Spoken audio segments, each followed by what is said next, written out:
সংবিধান সংস্কার কমিশনের প্রধান জানান, সবার পরামর্শ নেওয়া হচ্ছে। এরপর প্রয়োজন অনুযায়ী কিছু জায়গায় সংশোধন অথবা পরিবর্তনের পরামর্শ রাজনৈতিক দলগুলোর কাছে তুলে ধরা হবে। বিকেলে সংবিধান সংস্কার কমিশনের প্রধান অধ্যাপক আলী রিয়াজের কাছে সংবিধান সংস্কার বিষয়ে ইসলামী আন্দোলন বাংলাদেশ ছাড়াও প্রস্তাবনা দেয় বাংলাদেশ গণ অধিকার পরিষদ। তাদের মধ্যে ইসলামী আন্দোলন বাংলাদেশের পক্ষ থেকে সংবিধান সংস্কার কমিশনের কাছে বাংলাদেশের নাম পরিবর্তন করে বাংলাদেশ কল্যাণ রাষ্ট্র প্রস্তাবনা দেয়া হয়।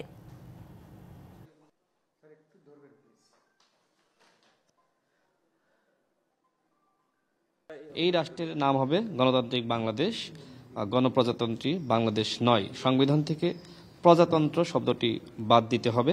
সেখানে আমরা বাংলাদেশের নামটা পরিবর্তন করতে চাই।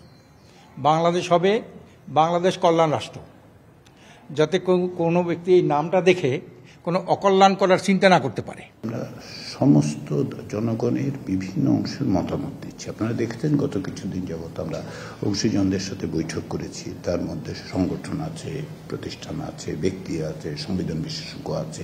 আমরা এর বাইরে যেটা করেছি সেটা হচ্ছে রাজনৈতিক দলগুলোর সাথে মতামত দিয়েছি। যারা ব্যক্তিগতভাবে যাদের ডাকা হয়েছে, তার বাইরে আমরা যেমন তরুণদের প্রতিনিধিদেরকে ডেকেছিলাম।